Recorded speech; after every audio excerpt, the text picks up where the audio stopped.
নে। So hello guys, আপনারা দেখতে পাচ্ছেন আমাদের দুটো সদস্য আসছে দোকানে, আর তাদেরকে পাঞ্জা লাগাচ্ছি। যে জিতবে তাদেরকে আমরা একটা নতুন নয়েজের হেডফোন দিব বা একটা ওয়াচ দিব, স্মার্ট ওয়াচ। তো বসুন আপনারা। মাই লেফট তোমার নাম কি? হ্যাঁ, Swarnadip. My right is Manish Paswan. চলো দেখি এখন এদের দুজনের মধ্যে দেখি কে জিতে। তো আমি 3 কাউন্ট করব, ততক্ষণে তোমরা রেডি করো।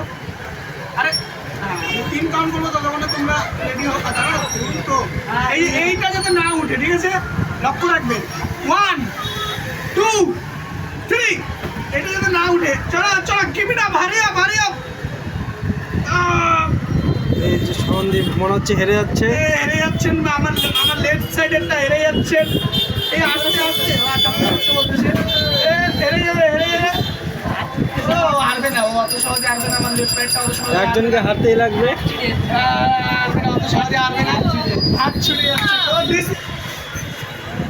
সো গাইস, আমরা চলে আসলাম। তো দেখতে পাচ্ছেন দুজনের মধ্যে কেউ জিতলো না। তাও আমরা এদের মন খারাপ করবো না, যেহেতু এরা আমাদের ফার্স্ট কাস্টমার। তাই আমরা এদেরকে এখন একটা সান্ত্বনা পুরস্কার দেবো। নাও, নয়েজের ব্র্যান্ডেড পিসে দেখতে পাচ্ছেন। তো আপনার দুজনের কেমন লাগলো? আরে হাতটা তো মিলাও। তোমার কেমন লাগলো? অনেক ভালো লাগলো। আবার আসবেন দোকানে, জয় মোবাইল অ্যাক্সেসরিজ। আমরা আবার নিয়ে নিলাম এদের থেকে। চলো ভাই,